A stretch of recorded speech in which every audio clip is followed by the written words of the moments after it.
우리 하나님 말씀은 마태복음 6장 9절에서 13절 말씀, 신약성경 8페이지입니다.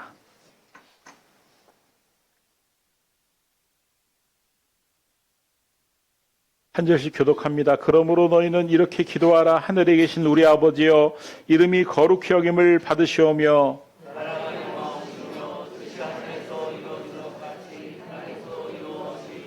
오늘 우리에게 일용할 양식을 주시옵고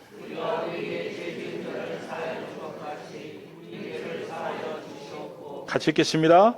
우리를 시험에 들게 하지 마시옵고 다만 악에서 구하시옵소서.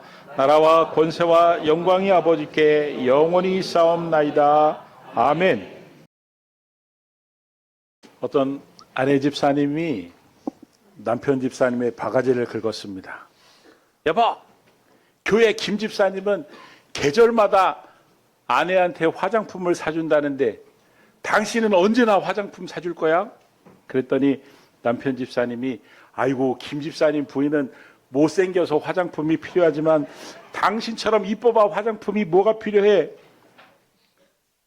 주일날 아침에 교회를 빨리 가야 되는데 늦게 생겼는데 보니까 아내가 화장을 또 열심히 또 아내 집사님이 하고 있는 거예요. 여보, 당신은 이뻐가지고 화장할 필요가 없다니까 아내도 충분해. 빨리 교회 가자. 그랬더니 그 아내 집사님이 화장하면서 그랬다는 거예요. 내가 이쁘려고 화장하는 줄 알아라? 교회 가면 남자 집사님들이 시험 들까봐 미모를 감추고 있는 거야. 제가 오늘 이렇게 보니까 우리 교회도 화장품이 필요 없는 분들이 참 많은 것 같아요.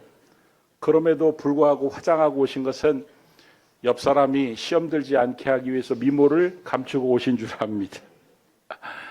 오늘은 주기도문 중에 우리를 시험에 들게 하지 마시옵고 이 부분을 살펴보고자 하는데 먼저 우리 옆 사람과 이렇게 인사하고 말씀을 듣겠습니다.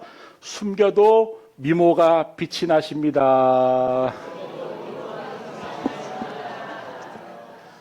여러분, 예수님께서 왜 우리에게 오늘 시험에 들지 않게 해달라고 기도를 하라고 하시는가? 두 가지 이유죠. 첫 번째는 우리가 신앙생활을 하면서 시험 들 거리가 도처에 많다는 거예요. 또 두 번째는 한번 시험에 들면 그 부작용이 무섭다는 것을 주님이 너무 잘 아시기 때문에 우리를 사랑하사 시험에 들지 않게 해달라고 기도하라고 하시는 것입니다.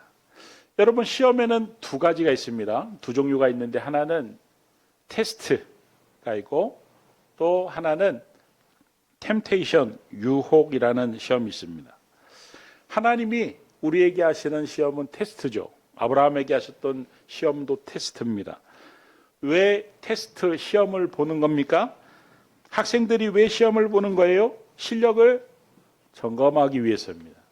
나의 현재의 실력이 어느 정도 되느냐, 또 좀 더 나은 실력을 갖추기 위해서 시험을 보는 거라면, 반면에 사단이 하는 이 템테이션, 유혹은 우리로 신앙생활을 잘 하지 못하도록 흔드는 것입니다.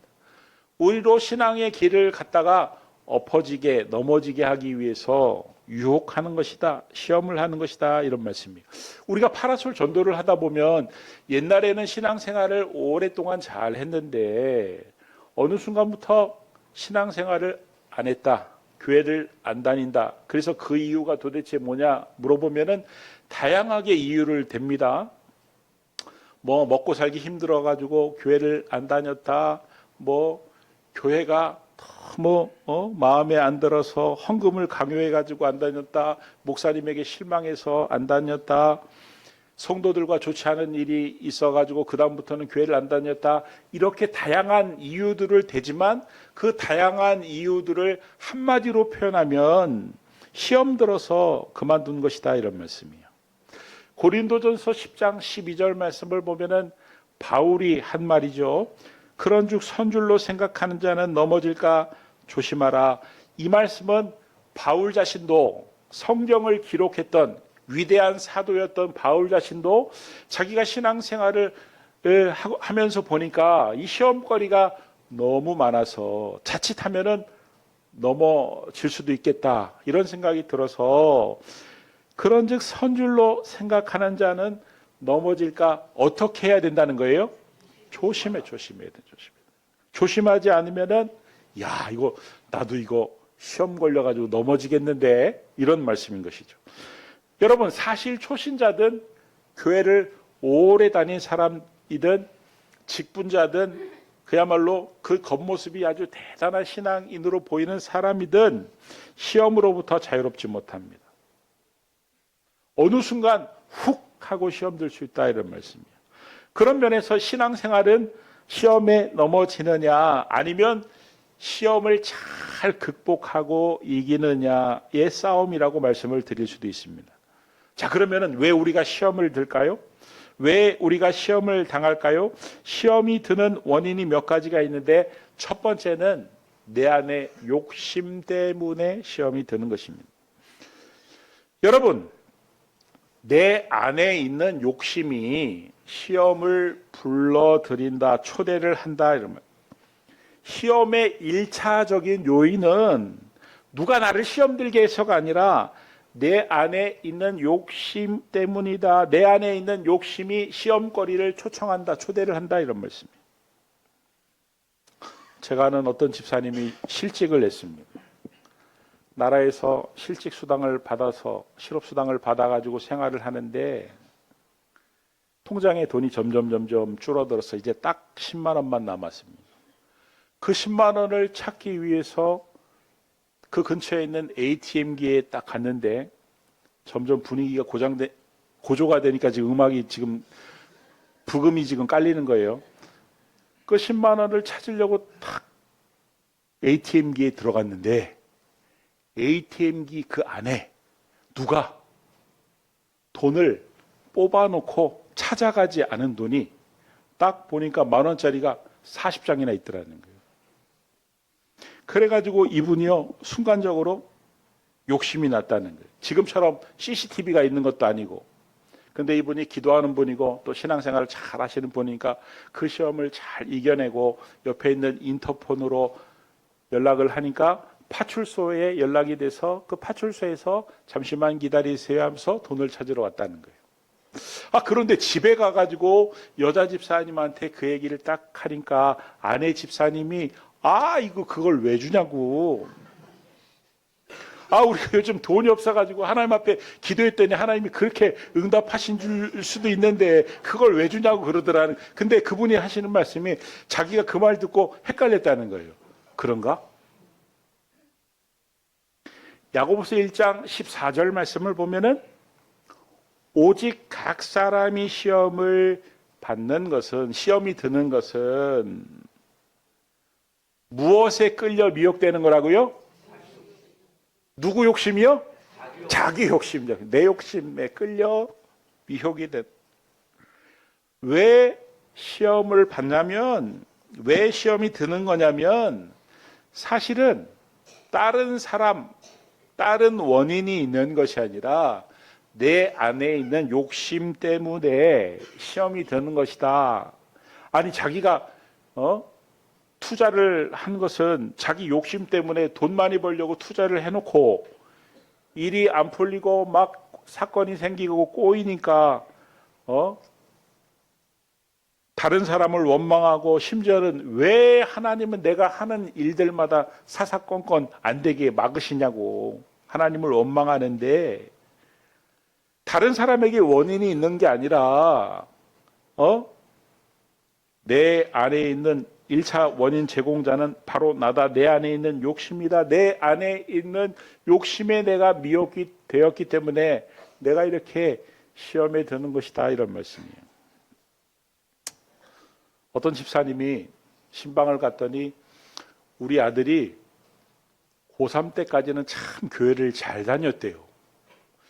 근데 제가 대학을 가자마자 신앙생활을 완전히 안 한다고 목사님 기도를 해달라는 겁니다.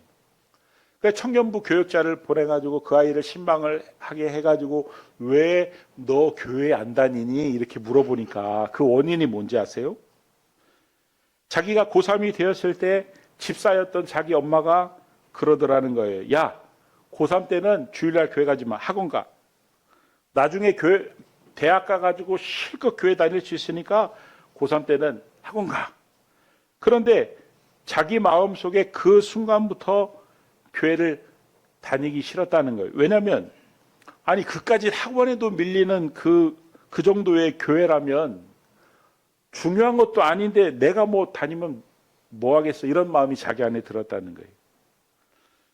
여러분, 겉으로 보기에는 자녀가 교회를 안 다니는 것이 자녀 탓인 것처럼 보이지만 사실은 이 엄마의 욕심이 자녀를 망친 거다. 자녀에게 내 편 들어달라고 남편 욕을 하면 남편의 권위도 무너지지만 가정의 근간이 흔들리는 것입니다. 그러니까 내 속이 시원하고 싶어가지고 내 욕심 때문에 아유 우리 집은 도대체 왜 이런지 몰라. 그러면 안 돼. 그러면 안 돼. 나 때문에, 내 욕심 때문에. 그러니까 여러분, 우리는 우리 안에 있는 이 죄성과 욕심이 얼마나 무서운지 알아야 됩니다. 그리고 우리는 그 욕심 앞에서 우리가 얼마나 무기력한 존재인지 알아야 됩니다. 내 안에 있는 욕심을 내 의지와 실력으로도 견뎌내기가 힘들다는 사실을 자각해야 됩니다. 주님이 그걸 아시고 지금 기도하라는 거예요. 뭐라고 기도하라는 거예요? 시험에 들게 마시옵고, 이 기도를 지금 가르쳐 주고 계시는 것입니다.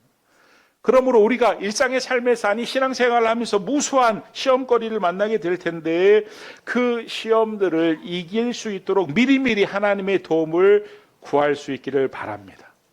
주님, 저는 심각한 죄성을 지닌 죄인이고 주님, 제 안에는 욕심이 가득합니다. 내 욕심 때문에 설사 주님 시험에 빠질지라도 주님 깨닫게 해주시고 회개하게 해주시고 얼른 빠져나올 수 있도록 도와주십시오. 기도할 수 있는 저 우리 기쁨의 교회 모든 성도님들이 다 될 수 있기를 그리스도 예수의 이름으로 축원합니다.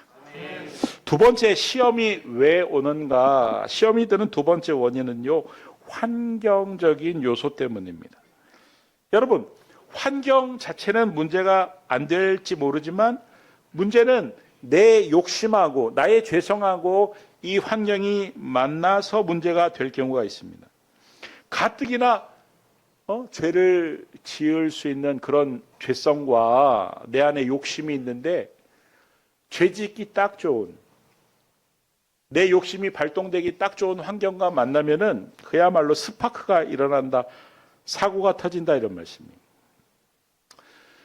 여러분, 우리는 아유 저 사람이 왜 저런 못된 짓을 했다는 거야, 다른 사람들을 비판하고 정죄하지만 우리가 그 사람과 같이 똑같은 상황, 똑같은 조건에 그 위치에 처해 있으면 나도 그 사람과 비슷한 죄를 지었을 가능성이 농합니다. 그 사람과 다르지 않을 가능성이 높다, 이런 말씀이에요. 내가 그런 삶을 살지 않았기 때문에, 그 환경 속에 있지 않았기 때문에 내가 이 자리에 있는 거지. 나도 그 자리에 있었다면 나도 어쩌면 그런 죄를 지었을지 모르는 그런 존재다, 이런 말씀이에요. 여러분, 말하기 좋아하는 사람이 말 많은 집단에 들어가면은 어떤 일이 벌어질지 자명한 것입니다. 도박을 하기 좋아하는 사람이 저 강원도 정선에 있는 강원랜드 근처로 이사를 가면 어떤 일이 벌어질지 명약관하다, 이런 말씀입니다. 술을 좋아하는 사람이 술 파는 가게에서 취직을 하거나 아예 술을 파는 술집을 열면은 어떻게 되겠습니까? 제가 예전에 우리 청년부를 담당할 때 우리 청년 중에 세 가족이 왔는데 이 세 가족이 항상 자기 마음속에 언젠간 교회 가야지, 언젠간 교회 가야지. 옛날에 신앙생활 했었는데 신앙을 잃어버리고 살다가 교회 가야지, 교회 가야지, 이런 마음을 가진 친구가 있었는데 교회 우리 와가지고 말씀을 다 듣고 또 1대1로 양육을 받고 또 셀 모임에 들어가서 이 셀원들과 교제를 나누면서 얼마나 은혜를 많이 받았는지 저한테까지 그 은혜 받는 것이 저한테까지 들려올 정도로 목사님 저 친구가요 진짜 은혜를 요즘 많이 받고 교회 오는 게 너무 즐겁대요. 교회 오는 게 너무 행복하대요. 그런 이야기가 들려왔습니다. 그런데 이 친구가 직업이 없었는데 어느 날 가게를 열었다고 그래가지고 제가 신방을 갔습니다. 참 난감했습니다. 이 계엄 예배를 드려야 되는데 실내 포장마차를 열었기 때문입니다. 제가 얼마나 난감했던지 저의 얼굴 표정에서 이 친구가 뭘 걱정하는지 우리 목사님이 뭘 걱정하는지 딱 알아차리고 목사님 제가 비록 이런 가게를 열었지만 저 술 안 마실 거고요. 예배도 잘 나올 거고요. 저 셀 모임도 잘 할 겁니다. 그래가지고 이 친구가 예배도 잘 나왔어요. 처음에는. 그리고 셀 모임 식구들을 자기네 그 가게로 초청해서 자기가 음식을 대접하면서 셀 모임도 그 가게에서 했대요. 그런데 제가 저희 그 집에 가는 길에 그 실내 포장마차가 있었거든요. 거기를 거쳐야 제가 집을 갈 수 있었거든요. 가다 보니까 장사가 잘 되는 거예요. 사람들이 많아지는 겁니다. 어느 날 분점이라고 해봐야 진짜 분점은 아니고 밖에 파라솔을 치고 의자를 앉아야 될 정도로 사람이 많아졌습니다. 그러다가 저녁에 이렇게 퇴근하다 보면은 손님들과 그 술자리에 앉아 있어요. 술 마시다 저랑 눈이 딱 마주치면 깜짝 놀라가지고 일어나가지고 막 어쩔 줄을 몰라 하더라고요. 그런데 그런 일이 반복이 되니까 민망해하는 그 정도가 점점 줄어들고 어느 때는 저를 보고도 모른 척하고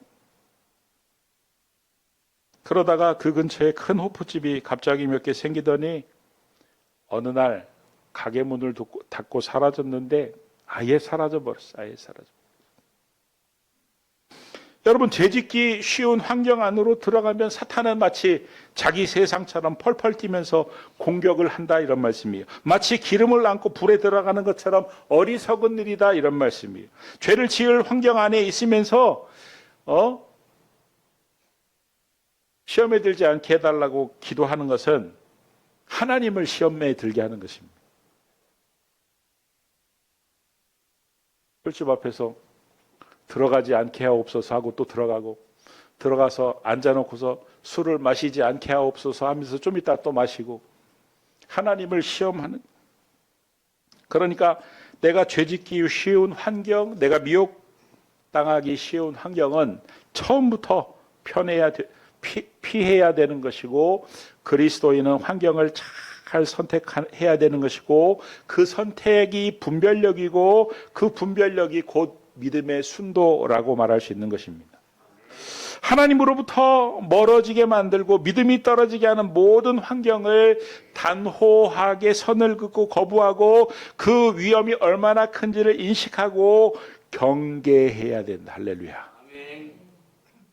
마지막 세 번째, 큰일 났어요. 지금 더 이상 미천이 없는데 지금 빨리 끝나게 생겼어요. 왜 시험이 드냐면 세 번째 중요한 루트는요, 사탄이 우리를 시험에 들게 합니다. 여러분, 성경은 사탄의 존재에 대해서 수없이 언급하고 있습니다. 바울은 우리의 싸움은 혈과 육을 상대하는 것이 아니라고, 보이는 싸움이 아니라고 말했습니다. 보이지 않는 영의 싸움이라고 그랬습니다. 여러분, 싸움이라는 말은 어떤 말입니까? 치열하다는 말입니다. 사탄의 공격은 그야말로 전방위적이다. 막무가내로 밀어붙인다 이런 말씀이에요. 될지 안 될지 가능성을 생각하고 밀어붙이는 게 아니라 되든 말든 이거 하나만 걸려라 하면서 막 밀어붙인다. 여러분, 사탄은요, 시험의 대상을 가리지 않습니다. 예수님도 사탄에게 시험을 당하셨습니다. 때도 가리지 않습니다. 예수님에게 사탄이 언제 찾아왔습니까? 40일 금식을 마친 후에 영적으로 충만한 상태인데도 공격을 했습니다. 장소도 가리지 않습니다. 사탄이 예수님께 시험을 건 장소 중에는 성전도 있었습니다. 성전에서도 시험하고 영적으로 충만해도 시험하고 예수님에게도 시험하고, 이 말은 사탄은 대상도 가리지 않고 때도 가리지 않고 장소도 가리지 않고 무차별적으로 기회만 생기면, 틈만 나면 시험하려고 든다, 이런 말씀입니다. 열악한 상황에서만 시험을 거는 게 아닙니다. 아담과 하와가 사탄의 시험에 넘어간 곳은 가장 최적의 환경 속이었습니다. 그러므로 우리는 사탄의 시험으로부터 넘어지지 않도록 영적인 분별력과 영적인 경계심을 가지고 신앙생활을 해야 된다, 이런 말씀입니다. 어떤 신앙이 독실한 여집사님이 백화점에 가가지고 옷을 사왔는데 남편이 그 옷의 가격표를 보고 기절을 했습니다. 어마어마하게 비싼 옷을 사온 거예요. 그래가지고 여보, 진짜 이거 당신이 이 비싼 옷을 산 거야? 그랬더니 그 부인이 글쎄 내가 미쳤지. 내가 오늘 백화점에 갔는데 사탄의 유혹에 그만 넘어지고 말았어. 그래가지고 그 남편이, 아니 당신이 평소에 잘 하는 대로, 늘 하는 대로 사탄아 내 뒤로 물러가라 이렇게 했어야지. 그랬더니 나도 했다니까. 나도 내가 사탄아 내 뒤로 물러가라 그랬더니 사탄이 뒤에서 옷 입으니까 뒤태가 더 좋은데. 베드로전서 5장 8절 말씀을 보면은 같이 한번 읽어보겠습니다. 시작. 근신하라 깨어라.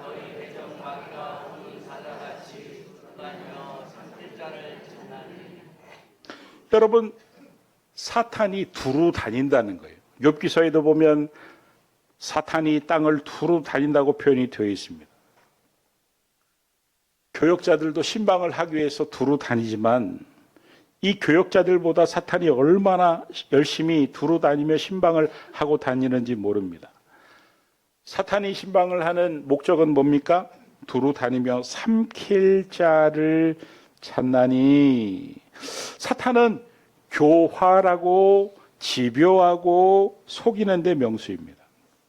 때로는 아주 달콤하게, 아주 그럴듯하게 합리화하면서 죄를 짓게 만듭니다. 사탄은 우리의 죄성과 환경을 기가 막히게 이용합니다. 야고보서 4장 7절 말씀은, 그래서 하나님이 뭐라고 말씀하시냐면, 그런즉 너희는 하나님께 복종할지어다 마귀를 어떻게 하라고요? 대적하라. 성경은 마귀를 대적하라고. 여러분, 대적이라는 말은 뭡니까? 수세에 몰리지 말고 적극적으로 공세에 나서라는 거예요. 공격적으로 기선을 제압하라는 것입니다. 영적인 선제 공격을 하라는 것입니다. 적극적으로 신앙생활을 하라는 것입니다. 그렇게 하지 않으면 사탄은 우리의 약점, 급소를, 틈을 노리고 호시탐탐 삼키려고 한다는 것입니다. 여러분, 아침에 일어나가지고 기도하고, 아침에 일어나서 성경 보고, 영적으로 무장한 상태에서 하루를 살고 있다면 그분은 사탄을 대적하고 있는 것입니다. 영적으로 선제 공격을 하면서 살고 있는 것입니다. 그러나 기도도 하지 않고 말씀도 읽지 않고 무방비하게 살아간다면 지금 사탄의 그 영역 안에서 아주 위태로운 삶을 살고 있다고 말씀을 드려도 말씀을 드릴 수도 있습니다. 그러니까 여러분, 휴가를 갈 때도 성경을 가지고 가고, 꼭 가까운 교회 가서 예배를 꼭 드리고, 어떤 일에서든 영적인 긴장감을 놓치지 않는 그런 태도가 필요하다, 이런 말씀이에요. 특별히 여러분, 나의 약점을 놓고 기도해야 됩니다. 사람들마다 다 약점이 있습니다. 물질에 약한 사람, 자녀에게 약한 사람, 또 이성에 약한 사람, 명예욕에 약한 사람, 자신의 감정을 잘 조절하지 못하는 사람, 넘어질 때 보면은요, 늘 그것에 넘어져요. 사탄은 늘 나의 약점을 정확하게 알고 급소를 때립니다. 여러분, 그렇다고 사탄을 겁낼 필요는 전혀 없습니다. 왜냐하면 사탄은 그 머리를 예수님께서 이겨 놓으셨기 때문에, 심각한 피해를 입었기 때문에, 예수 그리스도와 그 십자가와 부활의 사건으로 인하여 이미 심각한 데미지를 입었기 때문에 사실은 사탄은 힘이 없어요. 겁만 주는 거예요. 철로역정에도 보면은 겁만 주는 거예요. 막 사자처럼 응 하고 달라드는데 사실은 묶여 있어. 나한테 완전히 달라들지 못해. 묶여 있어. 겁만 주. 또 예수님께서 이미 그 시험을 승리하셨고 그 승리의 모범을 우리에게 보여주셨고 또 우리를 돕기 위해서 하나님 보좌 우편에서 중보 기도를 하고 계시기 때문에, 그리고 또 우리에게 뭐라고 지금 말씀하시는 거예요? 시험에 들지 않게 해달라고 기도하라는 거예요. 기도하면 하나님이 도와주시겠다는 것입니다. 말씀을 정리합니다. 우리가 신앙생활 하면요, 시험거리는요 무궁무진합니다. 시험거리를 계속해서 만날 수밖에 없습니다. 중요한 것은 시험에 걸려 넘어지게 되면 많은 것을 잃는다는 것입니다. 여러분, 전쟁에서 패하면은 생각한 것보다 훨씬 데미지를 많이 입습니다. 많은 것을 빼앗깁니다. 마찬가지로 신앙생활을 하다가 시험에 들면 누구 손해냐? 내 손해. 전부를 다 잃을 수도 있습니다. 심지어 교회를 떠나고 주님을 떠날 수도 있어요. 그러나 여러분, 전쟁에서 승리하면 전리품을, 막대한 전리품도 얻고 나라도 영토도 커지고 권리도 많아지는 것처럼, 전쟁에서 승리하면, 시험에서 이기면 영적으로도 성장하고 그야말로 승리의 전리품, 하나님의 축복도 따라오고. 아멘. 할렐루야. 아멘. 영적인 전쟁에서 승리하고 시험 걸리지 않게 되길 주의 이름으로 축원합니다. 아멘. 시험에 걸리지 않는 것은 우리 힘으로 잘 되지 않습니다. 잘 된다면 주님이 이렇게 기도를 가르쳐 주실 리가 없겠죠. 기도해야 됩니다. 시험에 들지 않게 해달라고 기도해야 됩니다.